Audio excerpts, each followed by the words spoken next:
guys. Meron tayong olive oil dito. Ito natin ang brush natin siya ng olive oil. Ayan. Ayan. Brush natin siya sa olive oil and then lagyan natin ng za'atar sa ibabaw. Tapos ilagay natin siya sa oven. Ayan. Ready na natin siya guys, mga bench. Ayan. Ready na ng za'atar. Ito meron tayong dinalagyan.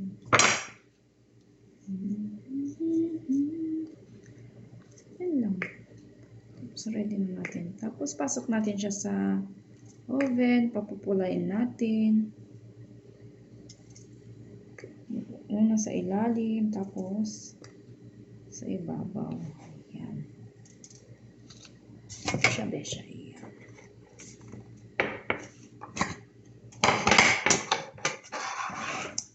I-ready na natin din ito. Ito, sambusa laham. Lagyan natin ng mantika, olive oil, para maganda yung pagkakapula niya. At saka hindi siya masyadong dry. Kasi nagre-reklamo sila pag dry. Ilalagay na lang natin siya mamaya sa air fryer. Ayan.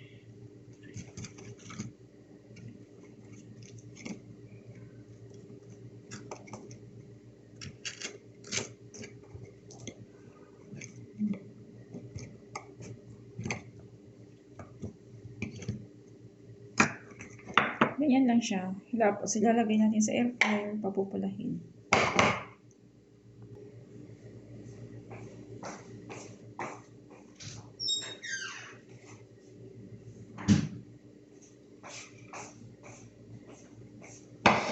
Ayan besh, araw-araw din ako naggagawa ng cheese sambusa. Hindi kasi ako makapag-stock ng marami kasi maliit lang yung freezer namin. Puno siya ng ng chicken, mga laham. Tapos marami pa akong mga abubog sa freezer. Kaya hindi ako makapag-stock ng maraming sambusa. So, everyday gawa ko ng cheese sambusa, egg sambusa.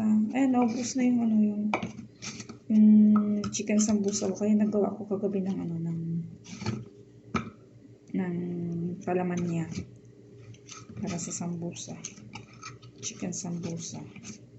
Bukas gagawa na naman ako ng sambusa laham. Ubos na rin. Konti lang kasi mga gawa ko. Kaya gawa ng laking space. Ayan.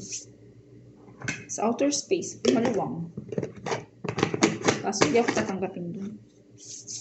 Pakaawain ko yung tent doon. Kaya hindi ako pwede sa outer space. Gawa din tayo besh na egg sambusa. Maya. Hindi na siya makasali sa video. At pupunta na naman kami mamaya ng Sigga.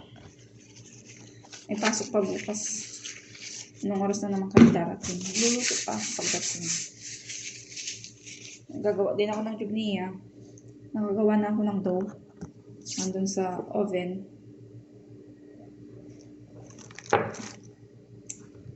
Pinapaalsa ko lang. Tapos yung soup, salukuyang kumukulo. Ginigiling ko yung Quaker Oats para hindi siya malalaki. Nagre-reklamo kasi sila. Puro sila reklamo. Ubus naman. Oh my gosh.